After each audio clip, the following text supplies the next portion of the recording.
세상에 떠도는 기묘한 괴담들. 첫 번째 이야기, 세상에 존재가 아닌 것에 관한 소름 끼치는 괴담. 귀신보다 사람이 무섭다는 것을 이해시키려고 이야기한다면 좋은 예시가 하나 있다. 그 예는 바로 당신이 만약 침대 밑을 보았을 시 귀신이 있는 것이 무섭겠냐? 사람이 있는 것이 무섭겠냐? 라는 내용의 글. 나는 처음 이 글을 읽고 온몸에 소름이 돋을 수밖에 없었다. 상상만 해도 정말 소름 끼치고 겁이 났기 때문이었다. 그리고 마치 그 예시를 증명이라도 하듯이 글을 읽은 지 얼마 지나지 않아 집에 강도가 들어와 나를 위협하는 상황이 온 적이 있다. 칼을 들고 허튼 수작 부리지 말라고 내게 위협을 했을 당시에는 나는 패닉에 빠져버렸었다. 저걸로 나를 찌르면 어떡하지? 그럼 죽는 거잖아. 죽기 싫어 무서워 등등. 온갖 생각이 머릿속을 꽉 채워 내 공포심을 더욱 크게 만들기만 하였다. 평소 공포 글들과 공포 영화를 즐겨보던 나는 항상 입버릇처럼 이야기한 것이 있는데 아무리 공포스러운 상황이라도 패닉에 빠져 아무것도 못하는 사람들 보고 한심하다고 이야기한 것이다. 그리고 내가 저 상황이면 안 저럴 것이다라는 이야기를 자주 하였지만 막상 그 상황이 닥치니 공포영화 속 주인공들을 이해할 수 있게 되었다. 다행히 강도는 귀중품만 챙겨 들고서는 그냥 나가버려 이렇게 살아남을 수가 있었다. 그리고 그때 느낄 수 있었다. 진정한 공포는 사람에게서 나온다는 것을. 그렇게 생각하였다. 강도가 나온 후에는 사람보다 귀신이 더 무섭다는 헛소리하는 사람에게 진정한 공포는 사람이라고 알려주기까지 하였다. 그리고 여름날 다시는 느끼기 싫은 공포 체험은 그렇게 끝나는 줄 알았다. 그 후 1년이 지나 다시 무더운 여름이 찾아오게 되었다. 강도 사건은 어느 정도 잊어버리게 되어 그럭저럭 잘 살 수 있게 되었다. 그런데 내가 사는 아파트에서 한 사건이 일어났다. 아파트에서 여고생이 떨어져 죽었다는 것이다. 사인은 자살로 보이고 이유는 수험 스트레스를 견디지 못하고 뛰어내렸다고 한다. 이 사건을 들은 나는 지금은 이해가 가지 않지만 그 당시에는 자살한 사람이 한심하다는 이야기를 하였다. 공포 영화 속 주인공이 한심하다고 이야기하였다가 당해놓고 또 이런 소리를 짓걸리다니. 그냥 지나가는 정도로 말하는 수준이 아니라 그 여학생이 떨어진 추락 지점을 쳐다보면서 할 게 없어서 자살하냐고. 용기도 없다고 이야기하였다. 그래서일까? 얼마 지나지 않아 강도 때보다 더욱 끔찍하고 사한 공포를 경험하게 된다. 그때는 집에 혼자 남게 되었고 배가 출출하니 라면이라도 사려고 편의점으로 향하였다. 적당하게 먹을 거리를 구입한 나는 집으로 돌아가는 길이었다. 내가 사는 아파트 건물에 다 도착하였을 때였다. 무엇인가 내 바로 앞에 떨어졌다. 다행히 내가 맞지는 않았지만 깜짝 놀라 그만 주저앉아 버렸다. 그리고 소리의 출처를 확인하기 위해 앞을 바라보았다.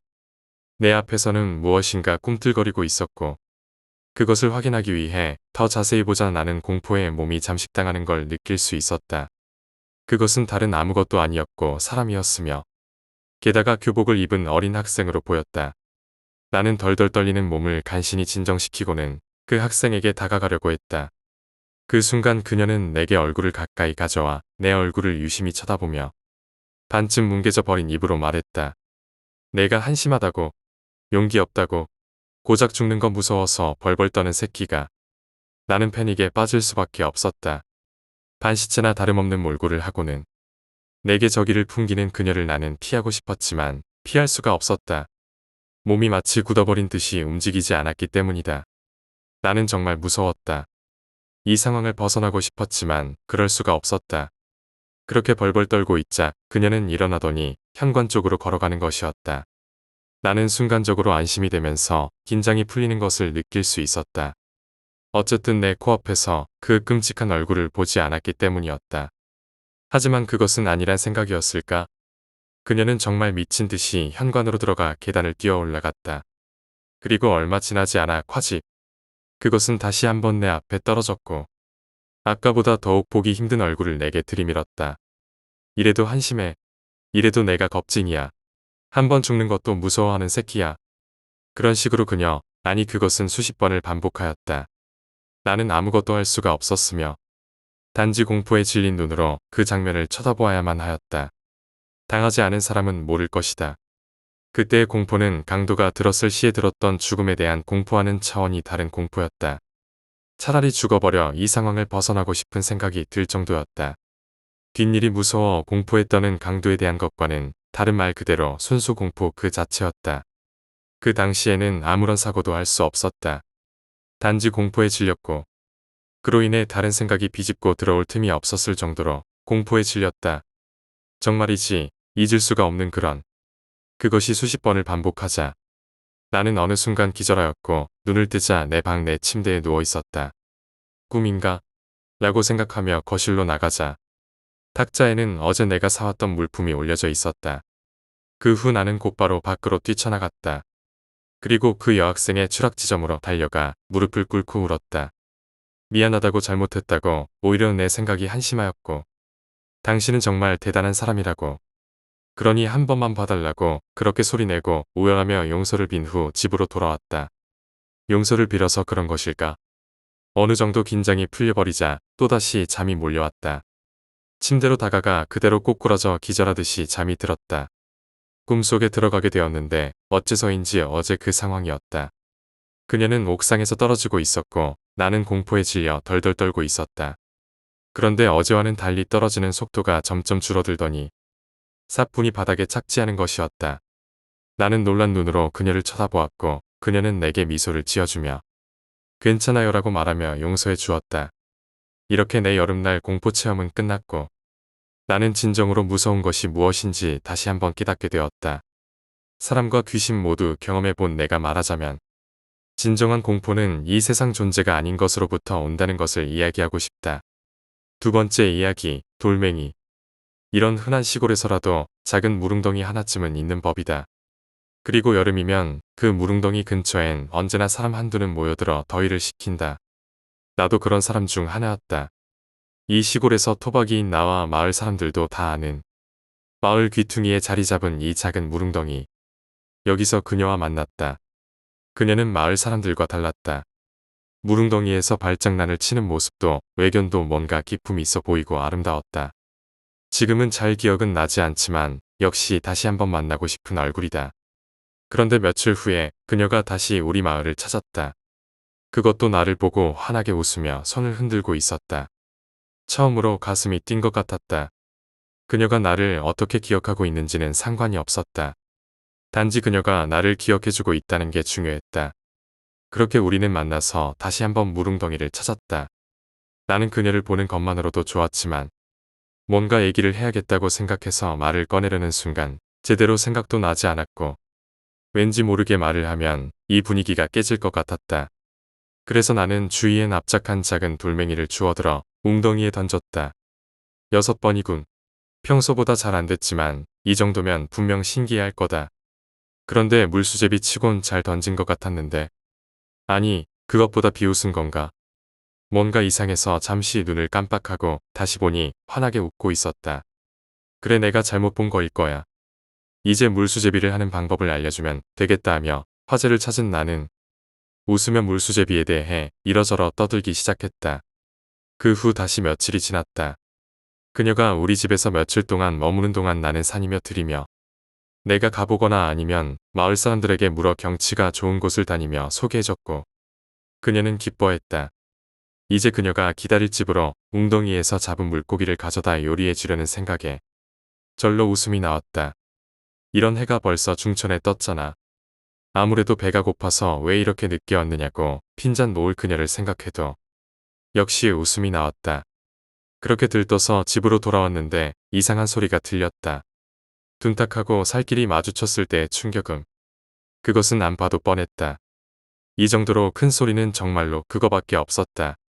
문을 열고 들어가자 역시나 생각한 대로였다. 그녀가 어떤 남자와 싸우고 있었다.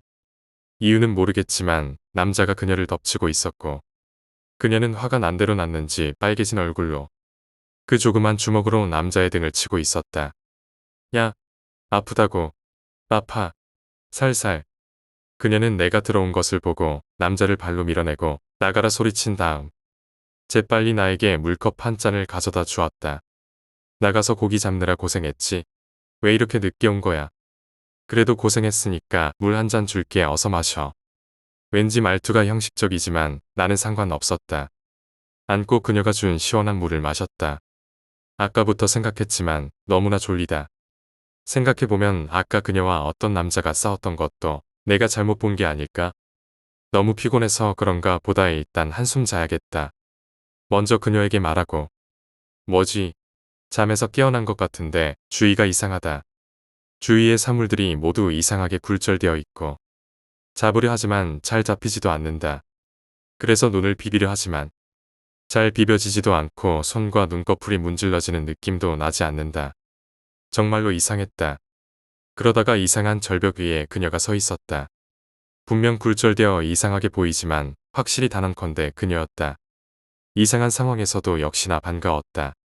바로 전까지만 해도 같이 있었을 텐데도.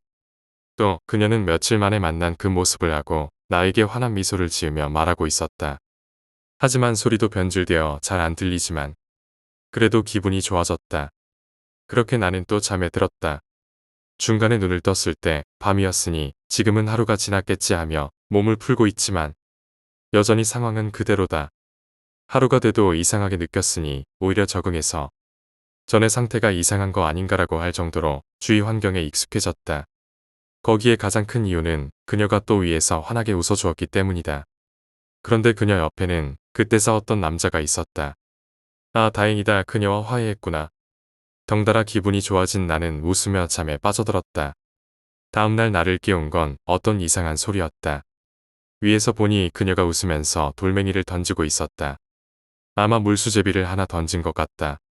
그런데 동작이 엉망이다. 저렇게 하면 하나도 제대로 못할 텐데.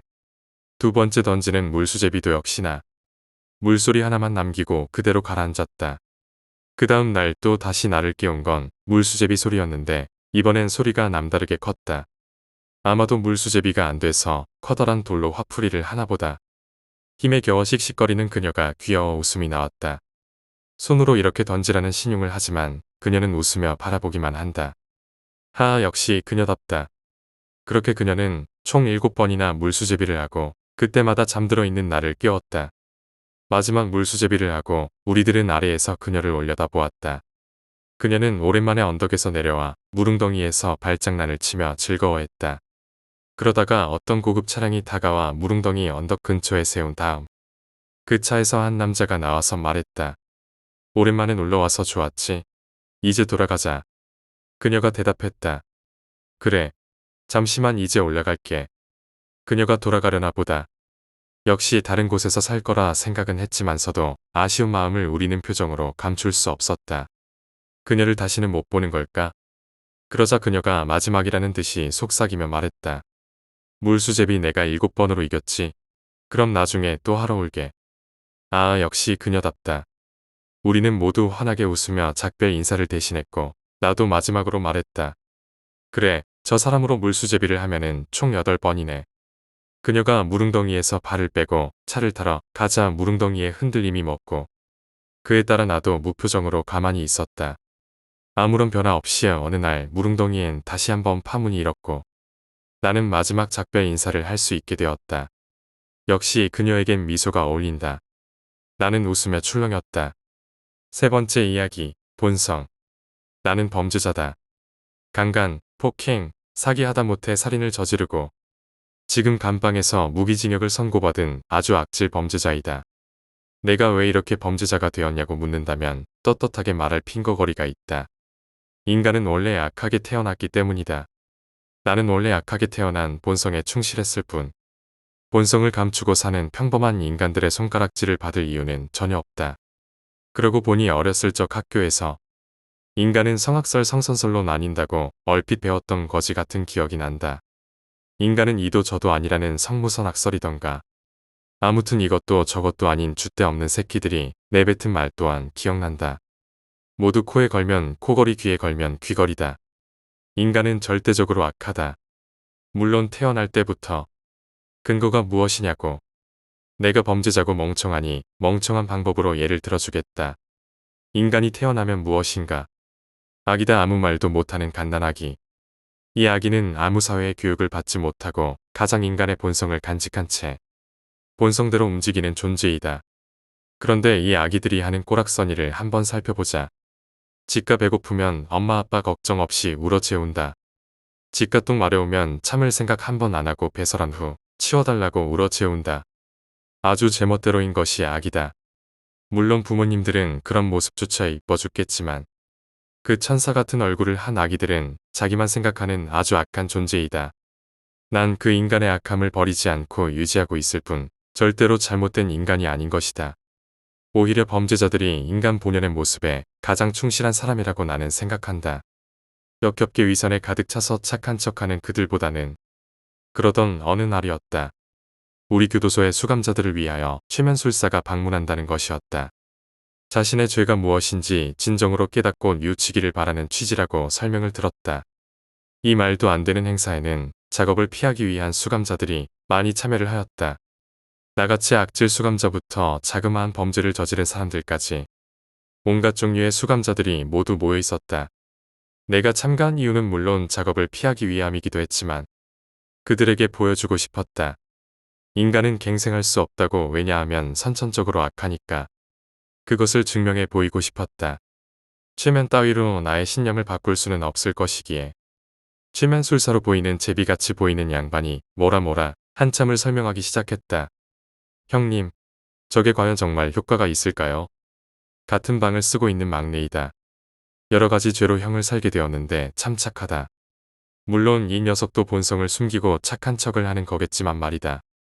이 녀석은 어머니가 자살을 하시고 나서 그 충격에 망나니처럼 살다가 수감되었다고 했다. 어머니의 그런 극단적인 자살만 아니었다면 이 녀석은 충분히 본성을 숨기고 착하게 살아갈 수 있었던 불쌍한 녀석이다. 효과는 모르겠지만 재미는 있겠네. 최면을 시작하였다. 한 사람씩 별의별 질문을 다 하면 어떤 수감자들은 눈물까지 흘리며 울어댔고 어떤 수감자들은 최면 도중 입에 담지 못할 욕을 최면술사에게 짓걸리면서 사기라고 깽판을 치며 나가는 경우도 있었다. 드디어 내 차례다. 눈을 감고 이곳에서 움직이는 대로 계속 쳐다보십시오. 그가 손가락을 큰 소리로 튕겼다. 무엇이 보이십니까? 뭐지? 여기가 어디지? 최면에 빠진 건가? 굉장히 평온해 보이는 나 같은 녀석은 어울리지 않는 그런 곳에 와 있다. 이것저것 너무 아름다워요. 그곳이 어디인지 알 수 있습니까? 천국. 천국이군요. 당신은 천국에서 무엇을 하고 있습니까? 날아다녀요. 너무 신나요. 그럼 그 천국에서 당신이 가장 행복했던 기억을 떠올려 보십시오. 가장 불행했던 기억을 떠올려 보십시오. 최면이 계속되었고 나는 아름다운 한 편의 영화를 본 듯한 느낌을 받으며 최면에서 풀려났다. 멍하니 누워있는 날 보고 최면술사는 아직 돌아가지 말고 잠시 대기하라고 부탁을 하였다. 그렇게 부탁을 받고 남은 인원은 나를 포함 8명이었다. 그 8명 중에는 우리 방 막내도 포함되어 있었다. 형님 저희 왜 나무라고 한 걸까요? 몰라. 내가 천사였다니 나 같은 쓰레기가 천사였다니. 최면술사가 이유를 모른 채 모여있는 우리에게 다가왔다. 여러분들은 다른 분들에 비하여 유독 최면에 잘 빠져들었던 분들이십니다. 기분 나쁘게 들리실지 모르시겠지만 여러분들은 제가 계획한 갱생의 프로젝트에 참가하시게 될 겁니다. 단체 최면을 걸어서 상황을 주어주는 것을 토대로 해서 본인의 선함을 이끌어내는 것입니다. 물론 여기 8분 중에 관심 없으신 분은 돌아가셔도 좋습니다. 잘 알지도 못하는 우리 8명은 순식간에 웅성웅성거리며 요란하게 얘기를 나눴다. 어이 아저씨 갱생이 뭐예요? 죄를 뉘우치게 해주고 착하게 살게 해준다는 뭐 그런 거 아닌가? 그럼 해야지. 돈 드는 것도 아니고. 형님 하실 겁니까? 응. 그럼 저도 한번 해보겠습니다. 니는 뭐 갱생할 거라도 있냐? 착해 빠져가지고는. 그래도 뭐 여기는 어쨌든 나쁜 짓을 해서 들어온 곳이니까. 뭔가 더 큰 깨달음이 있겠죠. 우리 8명은 모두 단체 최면을 받기로 결심했다. 좋습니다. 여러분들 모두 자리에 누워주시기 바랍니다. 눈을 감으십시오. 그리고 저의 말에 집중하시고 이제 단체 최면에 빠져들 것입니다. 엄마? 이건 뭐야? 난 왜 이렇게 어린 모습이지? 내 모습은 12살에서 13살 사이의 모습이었다. 밖은 무슨 일이 일어났는지 매우 시끄러웠고 어머니는 나를 꼭 껴안으신 채 방구석에서 몸을 숨기고 계셨다. 엄마가 지켜줄게 걱정하지 마 아무 일도 없을 거야. 전쟁인가? 전쟁이 일어난 것인가? 죽는 건가? 나는 꼭 끌어안고 있는 어머니를 올려다보았다. 엄마 걱정 말아요. 내가 지켜줄게요. 내가 이제 당신을 지켜줄게요. 그동안 미안했어요, 엄마. 사랑합니다. 나는 눈을 떴다. 최면이 끝난 것 같았다. 평상시에 원수같이 생각했던 어머니를 죽어가는 순간에 지켜드리겠다고 사랑한다고 말하던 나의 모습이 떠오른다. 모두를 최면에서 깨어난 것 같았다. 그러자 최면술사가 얘기를 꺼냈다. 인간이라는 존재가 그렇습니다. 태어나서 자라는 동안에는 무슨 나쁜 짓을 저지르고 살았는지 모르겠지만 인간이라면 자신이 죽음을 직간접적으로 깨달았을 때 갱생하게 됩니다. 선해집니다. 당신들도 지금 최면으로 느끼셨을 것이라고 생각합니다. 지금은 최면으로 죽는다는 상황을 만들어 드렸기에 당신들은 어머니를 지키려고 노력하고 그랬겠지만 현실은 그렇지 않습니다. 제가 그냥 길 가다 객사할 수도 있는 것이고 언제 죽을지 전혀 알 수 없이 죽는 경우도 허다합니다. 언제 죽을지 모르는 우리의 삶. 방금 최면에서 느낀 그 죽기 직전의 마음가짐을 매일매일 생각하며 지금 당장 죽을 수도 있다는 마음가짐으로 봉사하며 사시고 뉘우치며 사시길 바랍니다. 왠지 저 최면술사의 말이 다 맞는 것 같았다. 지금까지 살아가면서 가졌던 나의 모든 생각이 혼란스러워지는 순간이었다. 나는 옆에 누워있는 막내를 쳐다보았다. 이 녀석은 아직도 눈을 감고 있었다. 입에는 사악한 미소를 머금고 있었다. 저기 최면술사님, 이 녀석 아직 최면에서 안 깬 것 같은데요. 그럴 리가 없는데. 사악한 미소를 쥐어대고 있던 그 녀석은 갑자기 허리를 앞뒤로 흔들어 제끼기 시작했다. 뭐지? 한참을 허리를 흔들어 제끼던 그는 한마디의 신음소리를 냈다. 그리고 서서히 젖어드는 그의 아랫도리를 본 우리는 더 이상 할 말을 잃었다. 야 막내, 너 왜 사고치고 들어온 거야? 어머니께서 자살을 하셔서 그때부터 좀 그랬던 것 같습니다. 그래, 지금 생각해보니 그때 그 녀석은 그 말을 하면서 분명히 웃고 있었다. 지금과 똑같이. 네 번째 이야기, 이웃의 사람. 2006년 7월 21일 도쿄. 이게 몇 번째야? 하늘을 보며 나는 담배를 하나 물었다. 하늘은 푸르도록 맑다. 이번에 다른 집으로 이사하면 총 7번은 되는가?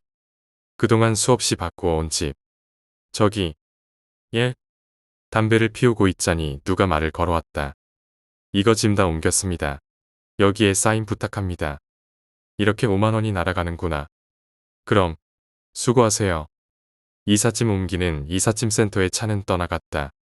나는 그 자리에서 이삿짐 센터의 차량을 보며 멍하니 서 있다가 집으로 들어왔다. 내가 좋든 싫든 이 집에서 대략 1년을 살아야 된다. 집은 엄청 좁았다. 그것보다 나 혼자라는 게 조금 씁쓸하다. 나는 또 방 안에서 담배를 꺼내어 입에 물었다. 라이터가 말썽이냐? 나는 버너에 불을 켜 담배에 불을 옮겨 붙였다. 나는 길게 한 모금 빨고 뱉어내었다.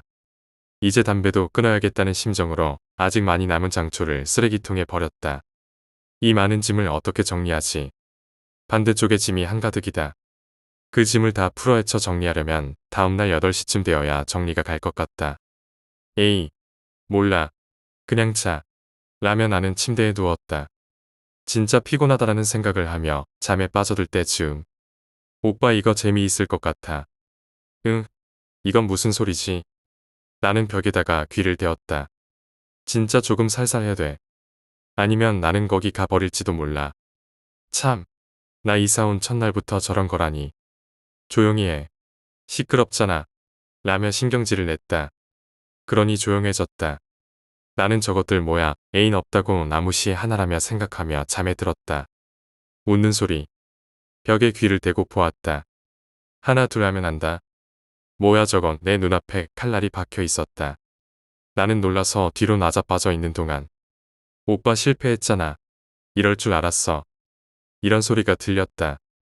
화가 나서 그 집에 야구방망이를 들고 찾아가려는데 우연찮게 내가 자던 쪽 벽을 봤다. 그곳에는 수도 없이 칼날 자국으로 뚫려 있는 벽이 보였다. 수십 개, 아니 수백 개는 되어 보였다. 그 말은 내가 자는 동안 수십 번 찔렀던 것이다. 다섯 번째 이야기, 수리. 녀석은 내게 다짜고짜 노트북을 들이밀었다. 먼지가 쌓이다 못해 굳어져서 기분 나쁘게 변색된 민수의 노트북은 작년에 출시된 새 모델이 맞나 싶을 정도로 내 두 눈을 의심케 했다. 말없이 안경을 고쳐 쓰자 녀석의 당황한 눈빛이 잔상으로 나타났다. 미안, 부탁할 사람이 너밖에 없어서. 그러니까 부팅이 아예 안 된다. 내가 있는데 수리기사 부르는 건 사치잖아. 이번에도 신세 좀 지자. 땀으로 얼룩진 민수의 손이 덥석 내 손을 휘어잡았다. 곧바로 손을 빼내서 녀석의 정수리를 향해 정조준했지만 뒤늦게 허리춤에서 꺼내든 녀석의 지갑을 보고 이내 관두었다. 민수는 지갑에서 낡은 사진 한 장을 꺼내 들었다. 야, 우리 불알 친구 아니었냐? 나름 꽤 친하다고 생각했는데 아닌가 보네. 미친. 뭐 하러 갖고 다니냐? 남자끼리 창피하게. 배경이 바닷가인 사진 속 두 꼬마는 온몸이 물에 흠뻑 젖은 채 어깨동무를 하고 있었다. 얌전히 서 있는 나와 다르게 우스꽝스러운 포즈로 서 있는 민수는 여전히 끼가 다분한 모습을 보였다. 그러니까 노트북도 이 모양이지. 분명 게임하다가 던지거나 다른 용도로 썼을 거야. 난 그래도 내가 애인보다 훨씬 낫다고 생각해. 아부 그만 떨고 나중에 술이나 사라. 그럼 부탁할게. 친구. 인사도 없이 들어와서 인사도 없이 나가는 녀석의 뒤통수에 시원한 욕한 바가지를 퍼붓고 싶었지만 내 성질만 돋우는 쓸데없는 짓이었다. 민수가 남기고 간 노트북에 대신 화풀이를 하듯 우악스럽게 집어 열었다. 귀퀴한 냄새가 풍기는 것은 그렇다 쳐도 자판마다 붙어있는 얼룩과 금이 간 액정은 절로 눈살을 찌푸리게 했다. 이러니 고장이 안 날 수가 없나. 손수건으로 정성스럽게 자판을 닦았다. 곧이어 묻어나오는 누런 것들은 염치 없이 잘 닦여지질 않았다. 힘줄을 세우고 때를 밀듯 문질렀다. 특히 모서리 부분에 케첩을 흘린 듯한 얼룩은 머리에 핏줄을 생기게 만들었다. 정작 노트북을 고치는 시간은 20분도 걸리지 않았는데 청소하는 것으로 나머지 40분을 썼다면 말 다 했다. 꾸역꾸역 1시간을 다 채웠더니 온몸이 피로해지면서 소파에 눕지 않으면 안 될 지경이 돼버렸다. 빙글빙글 도는 천장이 최면을 걸어왔다. 나도 모르게 눈을 감으며 투덜거렸다. 자기가 좀 고쳐 썼으면 안 되나? 작게는 볼펜부터 시작해서 결국엔 노트북까지. 민수가 부탁하는 물건들의 규모가 점점 커졌다. 언젠가 수업 시간에 끙끙 앓는 듯한 소리가 들려왔다. 슬쩍 옆을 쳐다보니 민수가 손이 까맣게 물든 채 볼펜을 이리저리 만지고 있었다.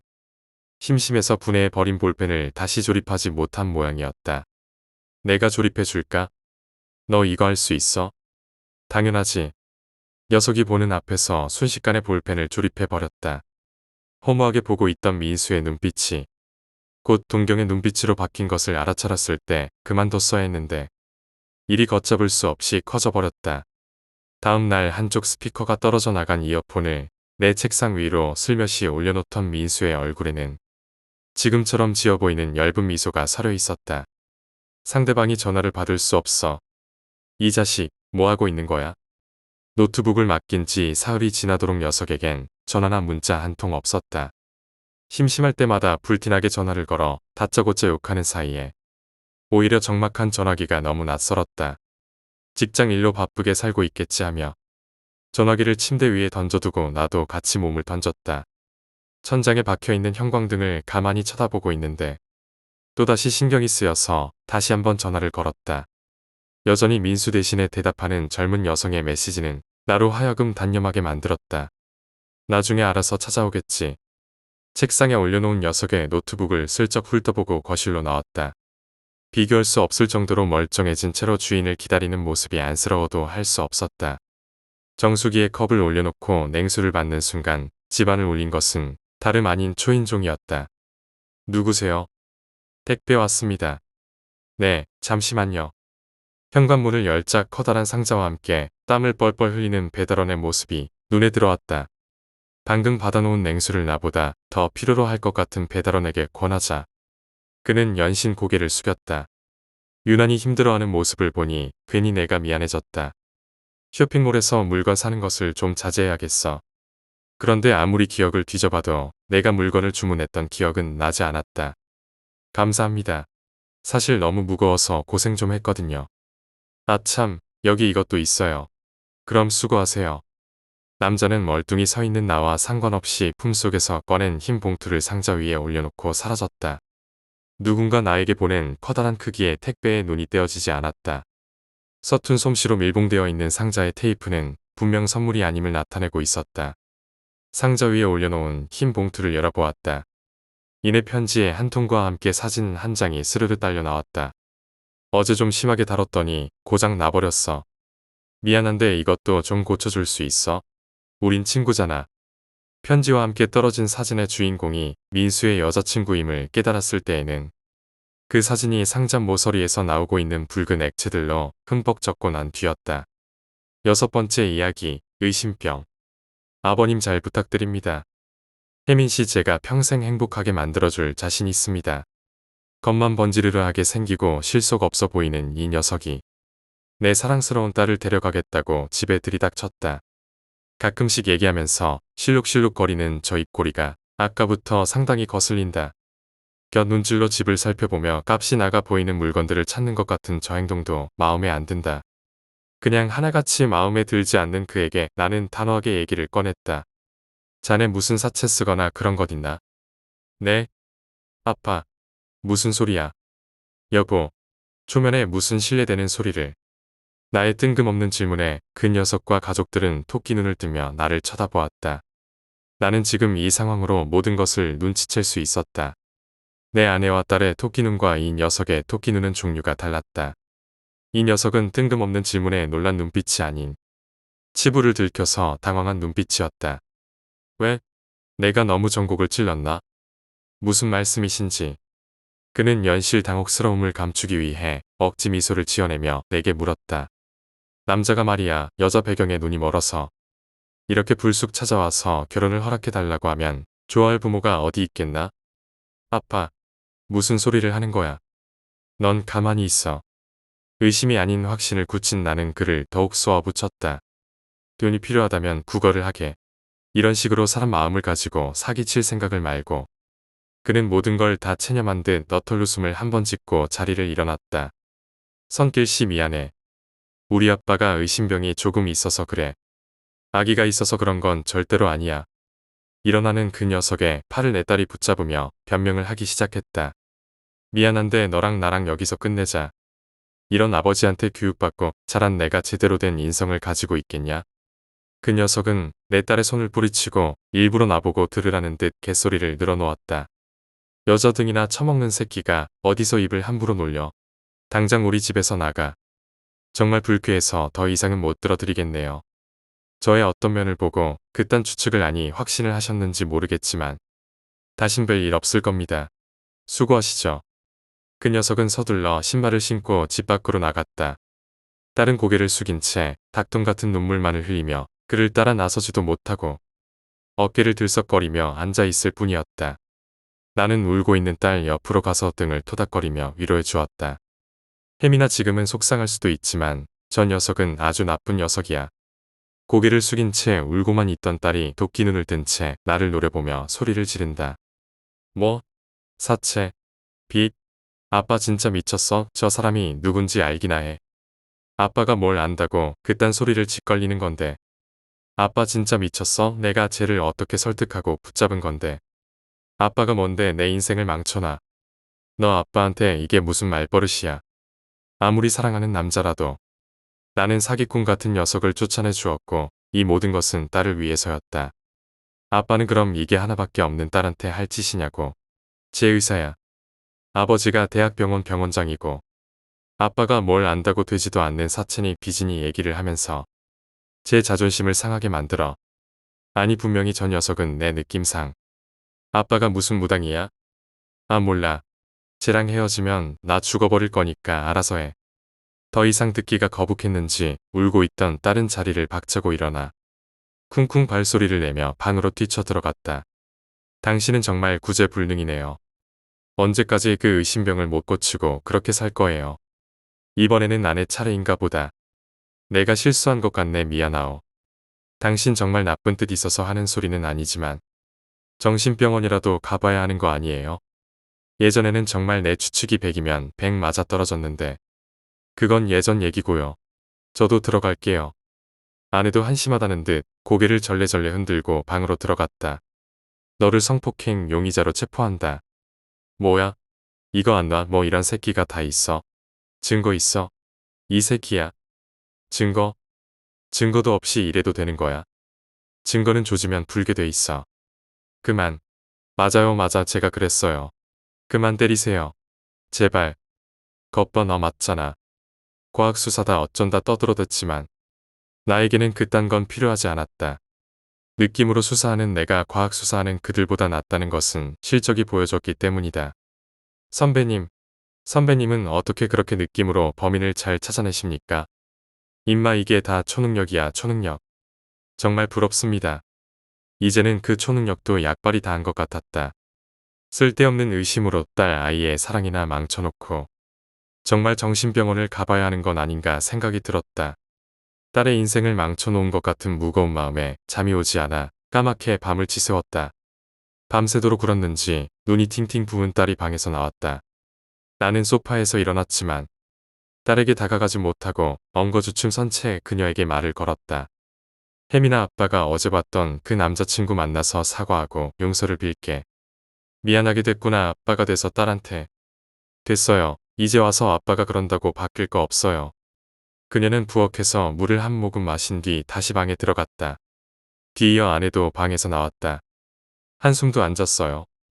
당신 같으면 이 상황에 잠이 오겠어. 여보, 나랑 같이 정신병원에 가서 상담을 좀 받아봐요. 고쳐야 하는 거잖아요. 아내의 말이 맞았다. 이런 의심병을 가지고서는 다시 이런 일이 생기지 않으리라는 보장이 없었다. 요즘은 불면증 이런 사소한 걸로도 정신병원에 다니는 사람이 많다고 하니 솔직히 정신병원에 출입한다고 흉이 될 것은 없었다. 알았어, 당신 말대로 할게. 오늘 진료 받아볼게. 아내의 말대로 나는 상담을 받아보러 정신병원 근처에 다다랐다. 그때 누군가가 정신병원으로 들어가는데 왠지 진짜 드라마나 영화 속에서 보던 정신병자처럼 보이는 것이었다. 저 안으로 들어가게 되면 다른 사람들도 나를 완전 반쯤 실성한 사람으로 보겠지. 남들의 시선을 생각하니 차마 들어갈 수가 없었다. 회사에서 잘린 가장처럼 나는 병원에 들어가지 못하고 그 시간 동안 여기저기 공원 벤치에서 시간을 때우다 집으로 들어갔다. 잘 다녀왔어요. 병원에서는 뭐라고 해요? 몇 번 상담받고 그러면 싹 나아질 거래. 이거는 정신병 축에도 못 낀데 금방 고칠 수 있을 것 같아. 그래요, 꾸준히 다녀서 꼭 치료하도록 하자고요. 나는 그렇게 가족들을 속이고 가끔씩 병원을 가는 척을 하며 밖에서 시간을 죽이다 들어오곤 했다. 그렇게 한 달 정도가 흘렀을까. 여보, 나 다녀왔어. 왔어요. 오늘은 병원에서 뭐래요? 이제 완벽하게 치유된 것 같다고 놔도 된다고 하네. 다행이네요. 혜민아, 아빠 오셨다. 다녀오셨어요? 병원에서는 뭐래요? 아빠 이제 다 나았대. 걱정하지 말래. 절대로 이제 그런 의심 같은 거 할 일 없을 거야. 미안했다. 딸아. 정말 다행이네. 이상하게 가족들이 나에게 대하는 태도가 전과 다르게 친절했다. 이상한 느낌이 들었지만 나는 티를 내지 않으려고 참고 또 참았다. 저녁 얼른 먹죠. 아빠 얼른 와요. 엄마가 아빠 좋아하는 갈비 해놨어. 확실히 뭔가 이상했다. 식탁 앞에 앉아 있는데 내가 평소에 환장하던 갈비를 앞에 두고도 왠지 젓가락이 가지를 않았다. 딸과 아내의 눈치를 살펴보니 뭔가 대단히 초조해하고 있는 것 같았다. 혜민이랑 당신 이 갈비 먼저 먹어봐. 나는 입 밖으로 내서는 안 될 말을 하고 말았다. 방금 전까지 병원에서 다 고쳤다고 했는데 다 고쳤다는 말에 그렇게 좋아하던 아내와 딸이었는데 그럼 그들에게 나는 미친 소리를 내뱉고 만 것이다. 이제 하다 못해 가족까지 의심하는 나를 보며 아내와 딸은 표정이 굳어버렸다. 의심을 했어도 속으로만 생각하고 겉으로 내색을 했으면 안 됐는데 나는 또다시 아내와 딸에게 상처를 준 것 같았다. 정말로 내일부터는 정신병원에 가서 고쳐봐야겠다고 다짐을 하고 또 다짐을 했다. 근데 이상하다. 아내와 딸이 공포에 질린 얼굴을 한 채 내가 먼저 먹어보라는 갈비에 손을 대지를 못한다. 아무래도 의심병을 고치지 않기를 잘한 것 같다.